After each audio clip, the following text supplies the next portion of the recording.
Herri, já, höldum áfram sem vorum. Við sem sagt vorum komið með kameran hérna og vorum að tala muninn á perspektíf og orthografík. Þannig að takið til dæmis eftir hérna playernum, hvernig það birtist hérna á skjánum. Við sjáum það að eftir ég sé færan fjær myndavélni þá verður hann minni og minni og minni sem meikar svo sem sens.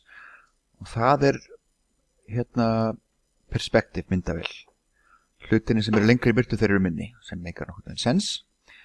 En í mörgum leikjum að þá er notað orthografík, Civilization dæmi þú leist leiki, byggingarleikir oft þannig. En orthografík verður þannig, horfum við núna, sjáum hérna kallin okkar, og það skiptir ekki máli, þá er ég farið myndalina, það skiptir ekki máli hvort ég taki kallin og færa nær eða fjær, sjá hann er alltaf jafn stór á skjánum.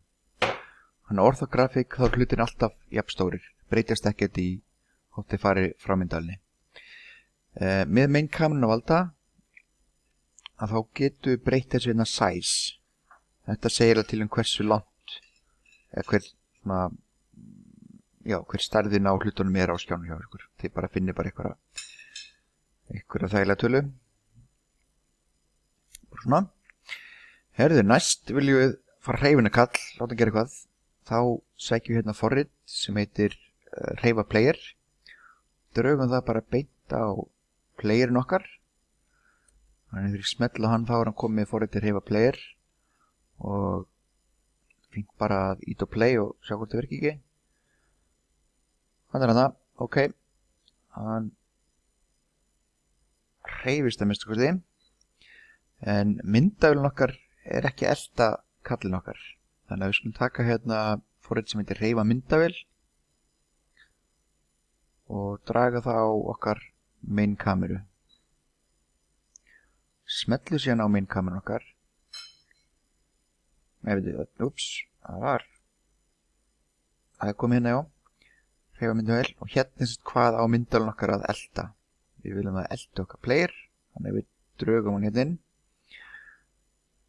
Og ég held ég þurfa að taka þessa kameru og færa hann aðeins til hliðar. Sjá hvað þetta lítur út þegar leikurinn byrjar. Svona, þetta er fínt. Núna hreyfist myndavélin með.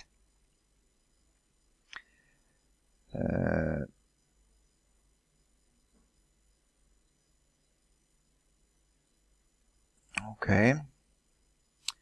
Ef við veljum hérna fyrst playerin okkar, þá vantar hérna controller.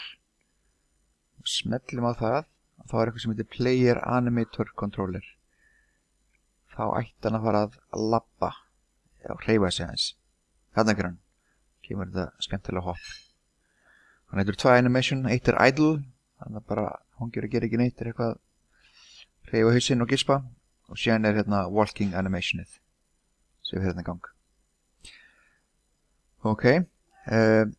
Ef maður prófir eftir ít og play að þá sjáum við það að kallin okkar getur farið í gegnum hluti sem er ekki þessu við viljum gera.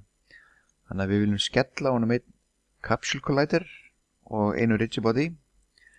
Þannig að við getum tvísmelt á playerin okkar, farið í add component og rigidbody allt í lagi og bæti við capsule collider.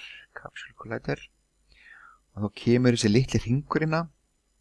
En við þurfum aðeins að færa hann til. Við viljum að hafa hann aðeins herri, kannski svona 1,6 metur á hæð og hafa þetta hérna ussulangildi 0,8.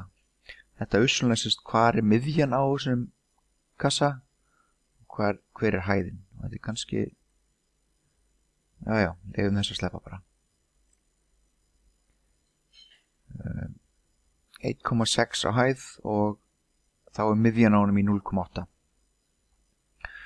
Ok, og hvað gerist ef ég vil play núna?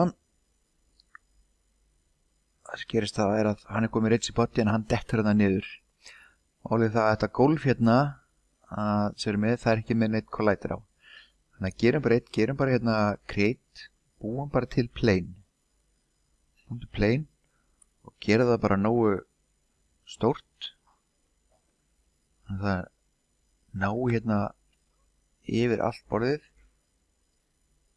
og setjum bara hæðina 0 og slökkum á meshinu. Slökkum á mesh-rendir, þannig að það gólfana. Það bara ósynlegt. Það er ít á play núna, þá hann núna á þessu gólfi sem við erum að búa til. Það gerist svolítið merkilegt þetta. Þannig að klesti ég eitthvað á, þá snerist kallinn okkar. Og þá þegar ég ætla að stjórna honum, og þá fer allt í eitthvað tómt rugl. Það svolítið skemmtilegt. En það sem við þurfum að gera nú, og eitthvað sem aldrei gert það, það þegar við smellum á playin okkar, og förum hérna í okkar Rigidbody, þá eitthvað enn sem heitir Constraints. Og við getum fryst